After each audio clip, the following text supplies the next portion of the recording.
Hello, Dippers. Welcome to Volume 23 of Hysteria. I am joined, as always, by our St. Louis correspondent, the basketball guru himself, Fletcher Hoig. Leighton, I tell you what, you're the producer of this show, and the producers, they got to have a good eye for things. And last night, you texted me, you said, hey, I think something's brewing here with Derrick Rose in this Minnesota game. Maybe we should push the show back and see what happens. You were right. Derrick Rose showed up for Halloween, dressed up as 2011 Derrick Rose, dropped 50 points. That was a good call. Hey, man, sometimes you gotta go with your gut feeling on things. That's one of those times with my gut feeling. Nice. Follow us on Twitter and Instagram at The Saucy Pod. As always, listen to us on iTunes and Spotify. Listen to us on Saturday, Monday, like our standards on Thursdays, and Food for Thought every Saturday. On this week's show, we have actual headlines. We don't get them that often in the mid-season, especially 2 weeks in. Now we have some good ones. Some teams are soaring, some teams are failing to launch, got Fletcher on the fly, and we will tell you who the NBA's best team is. So without further ado, let's drop the noise. Humpday, Hoops Hysteria, a Sauce on the Side production. Fletcher, you kind of talked about it in your intro a little bit, but Derrick Rose, your number for 50 last night, career high. Is Derrick Rose from 2011 back? Or is this just one of those things that happen in the NBA once in a while? Well, I tell you what, 2011 Derrick Rose is definitely not coming back. But I tell you what, people have been sleeping on Derrick Rose for a while, and I'm gonna take it back here to the 2016-2017 season. Let's hear it. The dude averaged 18 points a game, and he shot 47% from the field, averaged 4 rebounds, 4 assists. That's really good for a starting NBA point guard. The following year, he had some issues where he bounced around between Cleveland and Minnesota. Still shot 44% from the field. And this year, for three, the guy is shooting 35%, which is a career high for him. The dude, we make a lot of jokes about Derrick Rose. And he's had a lot of unfortunate incidents. But I tell you what, the dude, as far as being an NBA player, can still play the game. And I think last night, with the whole, the pace in the space, the no hand checking in the NBA, he just showed out, and he had a great game, and I'm super happy for him. Yeah, I mean, I like D-Rose. I think everybody likes D-Rose. It sucks what happened to him with torn ACL and stuff. Oh, yeah. It's good to see that he took him out there and play and put 50 points. Do you think he'll be able to play this good again this season? Or, do you think... What's the best he could be this season? He's not going to do this again. I think he's going to challenge Jeff Teague for that starting spot. I think even D Rose has started a couple games this year. I take that back. He's only started one game this year, but he's gonna be a very good quality backup point guard or starting point guard, whatever role they find for him. He's a proven vet. He's an NBA player. He's been in the league since 2008. He has turned 30, so I mean he is going to regress. But I'm super happy for him, and I think he's going to continue to have another 2 or 3 solid years as an NBA player, not so much a MVP. And Derrick Rose isn't the only Timberwolves in the news right now. His teammate Jimmy Butler, and we all know all summer long he's wanted out of Minnesota. They kept him there. Then he went to practice and cussed the whole team out, put on a show, and last night, he sat out the game. It was first reported that he sat out to start a 6-week-long process to get the hell out of Minnesota. Mm-hmm. Then Tom Thibodeau came out and said no, it was soreness. And then Jimmy Butler confirmed that. Then one of Butler's people said that no, he wants out of Minnesota still. The Rockets offered 4 picks for Jimmy Butler. 4 first-round picks for Jimmy Butler. Yeah. But what the hell is going on in Minnesota? Well, I tell you what. Houston is literally giving the best offer they can, and I mean that in the most literal sense possible. The NBA bylaws only allowed you to trade 4 first-round picks in one negotiation or trade, and that's what the Houston Rockets are offering here for Jimmy Butler. Jimmy Butler is averaging 25 points a game, 5 rebounds a game, and an NBA best almost 4 steals a game with Minnesota this year. I don't mind it for Houston. They don't want to give up PJ Tucker, and for some reason that's why Tibbs is stalling this deal. He doesn't want to give up, or he wants to get Eric Gordon and PJ Tucker, and I guess I don't understand that. He's saying no to Eric Gordon, who's a 6th man of the year, 3-point champ, and 4 first-round picks for a guy who's going to be gone in a year anyway. He's saying no to that because he wants PJ Tucker too. Houston's like, dude, we're giving you out like basically everything here. We're giving you the family farm and Eric Gordon here for one guy who might even leave us. Like, I don't understand what Tibbs is thinking. At some point, I think the owner's going to step in and force his hand. I don't mind them giving up Eric Gordon at all. I see their reason for wanting to keep PJ Tucker. Like, hey, we need defense and we need guys who can shoot and defend here. Like, PJ Tucker is it. And on the other side of that coin, it's like, we're giving you 4 first-round picks and a guy who's won 6th Man of the Year, and he shoots like 40-something% from 3. What more could you ask for us? You know, Miami's not going to give you a better deal than that. You're not going to get any deals from anybody else other than Miami and us. I don't understand why Tibb doesn't pull the trigger on that and just take Gordon and the 4 first-rounders. I mean, you look at how bad Boston fleeced Brooklyn with just 3 first-rounders. Imagine what they could have with 4. So this is Tibbs being a dumbass, pretty much, in my opinion. So, if that trade does happen, 4 first-round picks and Eric Gordon, who really wins that trade? Because Rockets are getting up a ton to win in a super small window of time. Yeah, they are definitely going for the win-now mentality. I mean, they basically had it sewn up where they were going to make it to the finals and then obviously win the finals until Chris Paul got hurt. So they're trying to extend that window as much as possible. I mean, if you trade 4 picks and a quality player and win a title, I don't have a problem with it, even if it puts you in the tank for, a few years to come. I would do it. I don't mind giving up Eric Gordon either. Nick Young, he's still an unsigned free agent. He's 6'7". He can shoot the 3. You can bring him in, pull him off the bench. They got shooting up and down. That's not hard to find in the NBA. You can sign you can find a multitude of NBA veterans and players out there who can shoot 35, 36% from 3 and better and still contribute. So losing Eric Gordon isn't a big deal. I totally get why they want to keep PJ Tucker because they can start switching a lot on defense. But Tibbs, God, you're just dumb for not doing this trade. I don't understand it. This is the best deal anybody would ever get for this guy. Yeah, and quite frankly, I can't even believe it's on the table. Yeah, whenever I saw that trade, or if it kept being offered, I thought it was fake, or they just misconstrued or something, because I thought there's no way a team would get 4 first-round picks for a guy on a contract year. But it happened, and then I was more amazed when it didn't get accepted immediately.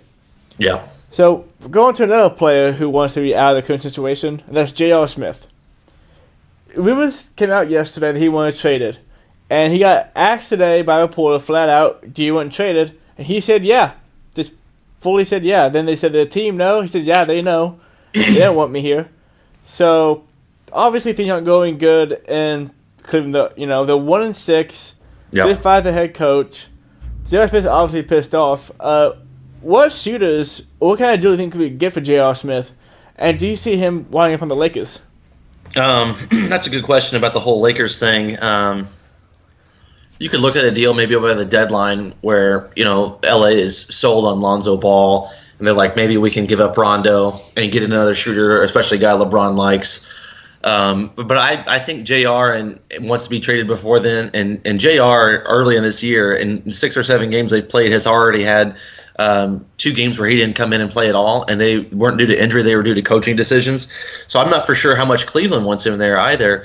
The thing is with JR's contract, let's see here, he's going to make $14.7 million next year. So he's on the books for this year, next year, and then his salary is only partially guaranteed for next year, or for his last year in the contract. So that means they can cut him and only pay like 50 or 65% of that salary. So there is some backdoor into the contract incentive if you have JR and you have the cap flexibility. The Rockets, they pretty much inquire with every trade what they can get for a guy. So they've inquired with J.R. Smith about what they can get for him. I think he would be an okay fit for the Lakers for sure. I think he would be a really good fit for the Philadelphia 76ers. They're not going to if they didn't go hard in free agency this year for guys like LeBron and Paul George and the Kawhi Leonard trade, maybe they don't mind paying him a little bit and then coming off that contract in the very last year of J.R. Smith's deal. This is going to sound so crazy saying this about J.R. Smith, but he's a champion.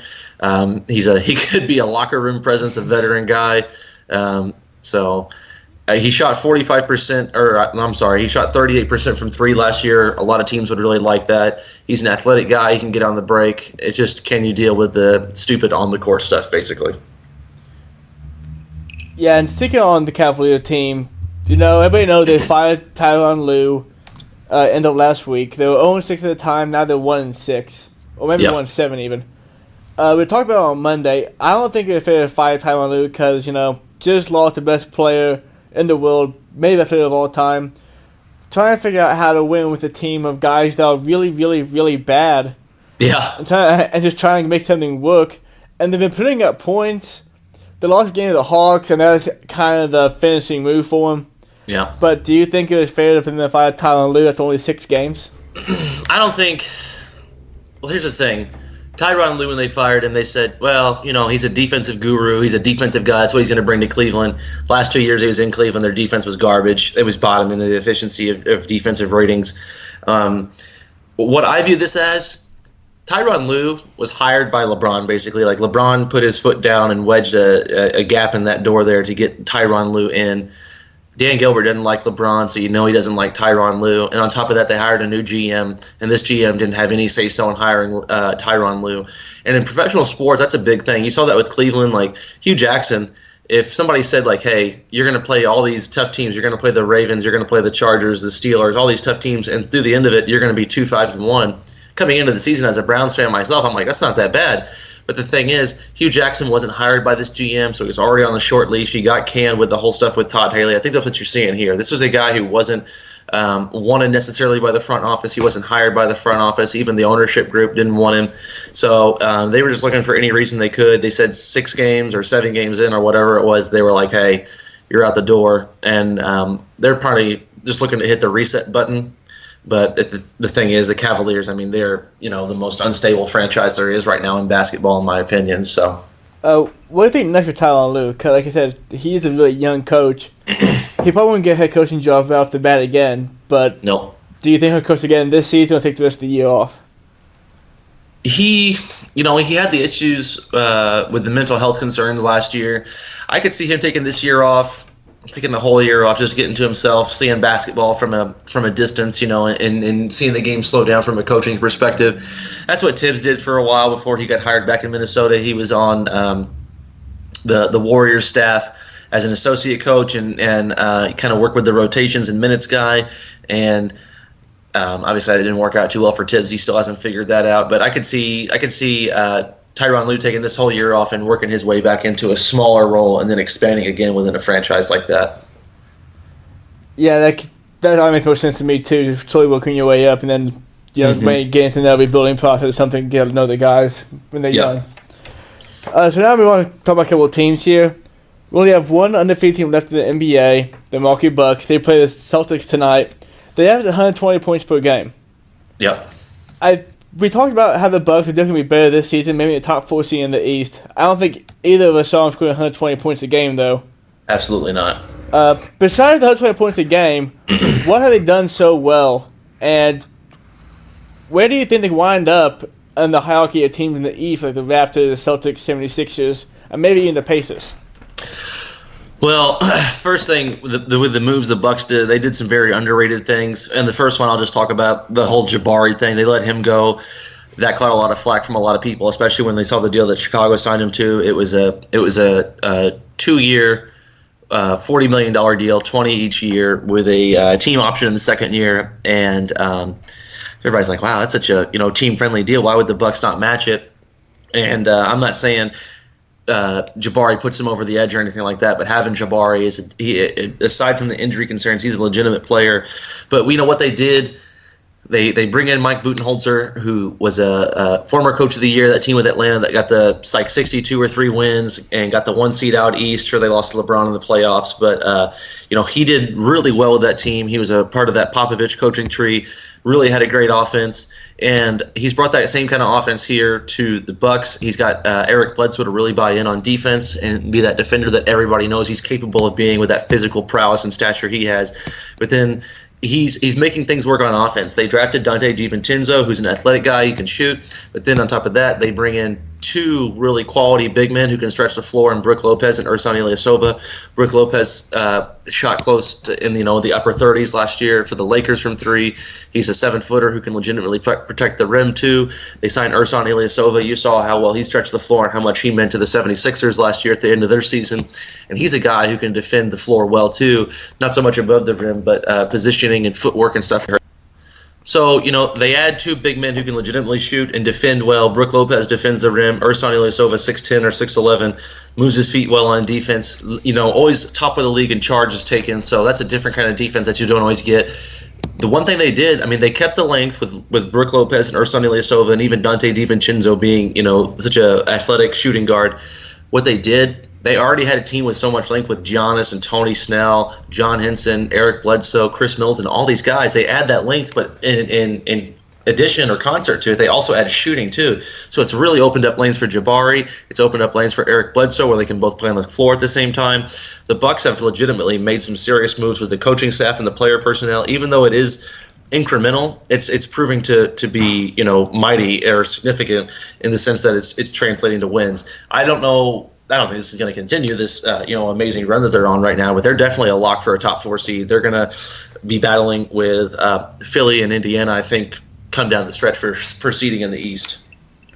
And on the other side of the coin, the two teams out west that are having very fortunate, both sub 500, the Rockets and the Thunder. Yeah. Should any team be hitting a panic button right now? You know what? The Rockets, I saw their over-under win total with Vegas, and it was at 54.5. I think that's pretty accurate, especially if they pull off this Jimmy Butler trade, which I think at some point the owner's going to come in and force his hand. Defense is going to help them, and they just, the more they play. Here's the thing: in the NBA regular season, you can shoot your way to 50 wins, and the Rockets will definitely do that. I am definitely worried about the Thunder, though. I said before the season started, I had them as my under for the win total for the season, and as far as betting, the Thunder had their win total at 50.5. I just don't see them winning 51 games. I just don't see that happening at all. Paul George this year, he's averaging 43% from the field. Not super great. He's only averaging he's only averaging 41% from the field. He is shooting scoring 25 points per game, but he's not doing it very efficiently. Russell Westbrook, he's hurt to start the year, and so he missed a couple games. He's come in, he's averaged 25, 10, and 8, which everybody, they're like, oh, the triple-double, wow, how great. But if you remember that one Monday show that I was on last, I read off all those numbers that were real low 30s and upper 20s. That was Russell Westbrook's three-point percentages. Early on in this year, Russell Westbrook is shooting 14% from three, and the thing is, I don't really see that guy slowing down shooting. They don't have a lot of shooting on that team anyway, with Roberson and some other guys on the team. I just don't see this team being what people think it can be out west, and that's why I had them as my under, and that's why I'm most worried about them. You have Paul George and Russell Westbrook, two inefficient ball hogs who love to shoot. People are like, well, if they figure it out, the chemistry, well, that's great, but, two ball hog and inefficient scorers, I don't know what chemistry is going to fix there. Yeah, I was talking on Monday, I'm not worried about the Rockets so much because I think they'll be fine. But I'm worried about the Thunder because we didn't see this work at all through 86, 88 games how they got to last year. Yep. Do you think this Russian PG thing will ever work? No, absolutely not. They're both too inefficient as scorers. They both do too much ISO basketball. There's just you saw Durant almost work with Russell Westbrook, but Durant's top. He's the second best player in the world, essentially, and they couldn't make it work. I don't know what in my mind would make me think that a lesser player and Paul George would ever be able to make it work. Yeah, I agree with you there. And that takes us right into Fletcher on the Fly. This is your segment where I ask Fletcher 3 questions, and I'm prepared for him to answer them on the fly. The first question, with Tom Lue just being fired, who will be the next head coach fired in the NBA? You know what? I'm going to toot my own horn. I said that Billy Donovan or Tyronn Lue would be the first coaches fired in the NBA. I'm going to stick with Billy Donovan. They just got their second win last night against the Clippers, or it was their first or their second. I can't remember now. Paul George and Russell Westbrook aren't going to work together. Russell is coddled and loved by the people in Oklahoma City, and they're not going to come down on him. So I think that the logical person to come down on is Billy Donovan. So Billy Donovan is still on that hot seat for me. When do you think he'll be fired? What has to happen for him to be fired? They're going to have to be really struggling record-wise, 20 or 30 games in, and Oklahoma City might even be nice and give him until the All-Star break, but I firmly believe that Billy Donovan will be the next coach that's fired. All right. Next question. 2 weeks into the season, a lot of hot takes are happening in the NBA. So one hot take can be, Fletcher, who is the most overrated NBA player? Who is the most overrated NBA player? I'll be honest with you, man. I think, and people probably thought I was a hater on him last year, but Russell Westbrook, I would not want him on my team, man. Like, sure, you look at his season totals, 25, 10, 8. Oh, wow, that's amazing. I mean, the dude's going to lead the league in turnovers. He's not going to shoot a great percentage. We already know that. He's shooting below 15% from three. Who wants that from their starting point guard in the 2018 NBA? I mean, I sure don't. I don't want a ball-centric guy either. He gets the kind of assist where he dribbles, sees a guy open, gives it to him, or it's the end of the shot clock, dumps it off to somebody else to shoot. You know, it's just – or he plays so fast that he's going to get a turnover or assist every time. He's just not a dude I would want on my team. He's so overrated in my opinion. And he's about to come up on 30. He's had a number of knee issues now. I think you're going to start seeing a steep decline in Westbrook in a year or two. Yeah, I hate to hear that, kid. I love Westbrook. Not from like a player personnel standpoint, just from an entertainment standpoint. I think he's great. Yeah. Now, final question on the fly. Who is the most underrated player in the NBA? Most underrated player in the NBA? Wow, that's a good question.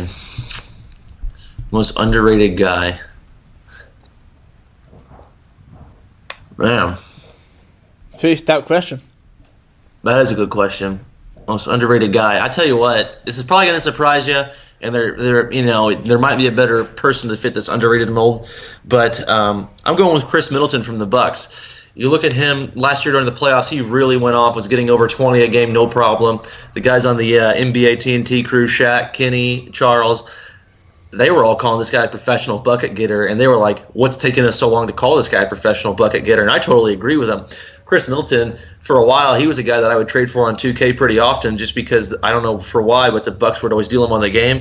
I love that guy. I would love to have him on my team. He's 6'7", he's long, he can defend, he can spot up. He's got a mid-range game like DeMar DeRozan. I mean, sure, he's not going to blow you away with athleticism at the rim, but when you're 6'7" and you are long, you can finish over guys, you can get the floater going over guys, you can post up smaller guards, and he's been vital for this Bucks undefeated start, so he's my most underrated player. All right. And that was Flips on the Fly. Now we're back every single week. This next segment is new. Take a look from Ducks in the Pond. So Ducks in the Pond Baseball Podcast. Every week in the show, we will give the standings for each league. And we give AL East, AL Central, AL West, and both wildcard teams. We will not go rattle off for you 1 through 8 in the NBA. I think we're too long. Thank God. So we're just going to give you the best team from each conference and then the overall NBA. Okay. So first we'll start with the East. So Fletcher, we had the Bucks who are undefeated. Raptors look great with all their new players. Yep. And even the Pacers, Celtics, 76ers, and even the Pistons off to pretty good starts. I don't think we're going to go with this, but who is the best player in the Eastern Conference right now? Who's the best player in the Eastern Conference? Best team, sorry. I tell you what. Oh, best team? Sorry. Best team in the Eastern Conference right now. And I know the Bucks. I know the Bucks are undefeated, and I know the Raptors are playing well. I'm still going to ride with the Celtics. It's going to take me a lot of games in before I'm not sold on the Celtics. I still think you're going to see Celtics 1, Raptors close to, on their heels the whole year. There's even a chance that they could win it, I guess, maybe. You got Jaylen Brown, who's sitting out tonight's game. I just hope injuries stay away from Boston this year. Well, I hope injuries stay away from every team this year. But I think Boston's going to barely edge out the East, and then from 3 and 4, or in 5 even, you're gonna have some variation of Philadelphia, Milwaukee, and Indiana. So I don't think the Bucks are gonna stay where they're at. The Celtics and the Raptors are gonna eventually right their ships and fall where they're supposed to. And I think the other 3 teams in the East will figure themselves out as the season goes. See, right now I gotta go with the Raptors. The Celtics might be a better team going forward. But right now have better record. They look like a team that could actually maybe compete with the Warriors. They probably won't be able to do that, but they look very strong right now in the early season going. So right now we get to the Raptors. Yeah. So into the Western Conference. Well, I'll tell you this real quick about I'll tell you this real quick about the Raptors. Then we'll move on to the Western Conference. The Raptors, man, they are legitimately like 10 to 12 guys deep, and they change their starting lineup sometimes based on who they're playing, and that's really impressive to have. And I'll tell you what, Danny Green adds a whole lot of spacing to that floor. You essentially just swap DeRozan and Leonard, which Leonard's the better player because he can shoot. But then on top of that, you essentially just added Danny Green. So you get the floor spacing for Kyle Lowry and Kawhi Leonard. Kawhi Leonard spaces the floor for everybody. And on top of that, you got so much depth that you can pull up. But the thing is, come playoff time, that depth doesn't matter. In the playoffs, teams shorten their bench. They go to shorter rotations to keep their better guys, their starters and their top bench players out there. During the regular season, when injury and fatigue sit in, you really see that depth mean a whole lot, because in a Tuesday night in Dallas or a Tuesday night in Denver or a Thursday night in New Orleans, PJ Siakam for the Raptors, he can come off the bench, be the backup center, and make a difference. Not so much when you're in the middle of the playoffs and you're getting everybody's best shot every single night. It makes a difference. So the Raptors throughout the regular season are going to be really impressive, and you're going to keep saying that all year. Just pump the brakes on equivalating or associating the regular season success with the postseason success as well. I mean, the Raptors are going to be good all year because of that depth, but just don't get too crazy with it, I guess is what I'm trying to say. And now going to Western Conference. Thunder and Rockets both suck. The Warriors lead the league in scoring. Steph Curry leads the league in scoring. I don't think this is even a question. The best team in the Western Conference is, to me, is definitely the Warriors, 100 out of 10. Do you object to that at all? Yeah, I do, man. And people are going to think I'm crazy, but I think the Lakers are better. No, I'm kidding. The Warriors are definitely the team out west to beat right now, and it's been that way, for a little while. They're going to win 60, 65 games this year. They're going to represent the West out of the Western Conference. They're going to go to the Western Conference Finals. It's just who they're playing is the question. They're going to meet up with the Celtics or the Raptors, one of the two, in the finals. So, the Thunder I'm really worried about. The Rockets not so much. Like I said, you can shoot your way to 50 wins in the NBA, and I think that's what they'll wind up doing. But the Warriors are definitely the team to beat out West. Yeah, there's no doubt about it. And the NBA, in my opinion, it's also the Warriors. I mean, they look prime right now, look really good, look more focused than they did going into last season, especially at the beginning. Yeah, at this point in the NBA season, it's got to be the Warriors. I know the Bucks are undefeated, but the Warriors, man, they're just showing you what they're capable of. And if Boogie comes back healthy, they're gonna be impressive. But I'm still holding reserve on the Celtics. I think they're gonna get it figured out. They're gonna continue to improve the more they play with each other, and assuming health, I think they're gonna still be the team to beat. Yeah, I think there's no doubt that the Celtics will continue to get better as the season goes on, and they don't know how to play with two superstars in the team. So now we move on to the game of the week. The game I'm looking forward to most this week is tomorrow night, T-Wolves at Warriors. I'm looking forward to it because, one, I want to see if Butler shows up to play, and two, I want to see if Butler really gets out some effort so he can actually get traded maybe. Or if he gets out no effort, so teams see that he doesn't want to be there at all. I don't think it happened. Well, I tell you, I tell you what, just real quick on your game, I would still trade for Jimmy Butler if he sets out. That wouldn't matter to me because he's sitting out to facilitate the trade, sitting that he doesn't want to be with Tibbs anymore. But my game of the week is going to be on Saturday. The Celtics are playing at Indianapolis. That's my game of the week because I'm going to be in attendance. I'm a big Pacers fan, so that'll be a good game to watch. Hopefully the Pacers can pull it out. They're going to have, let's see here, they're going to have 3 games in 4 nights and a back-to-back on Saturday, so it might be kind of an ugly performance on this Saturday by the Pacers, but I'm really looking forward to it. If they can win in Chicago on Friday and then win the game on Saturday, that's going to be a really good early start for them, so I'm optimistic moving forward. Are you saying courtside? My dad told me that we have good seats. I don't know what that means, so... All right, well, hopefully there's some good seats. Hopefully Papa Hoy hooked you up. Dippers, that was volume 23, 100 Hysteria. Follow us on Twitter and Instagram at the Saucy Pod. As always, listen to the Mothership Show every Monday, Knuckle Sandwich every Thursday, Food with Thaw on Saturdays. From Layton, from Fletcher, as always, stay saucy.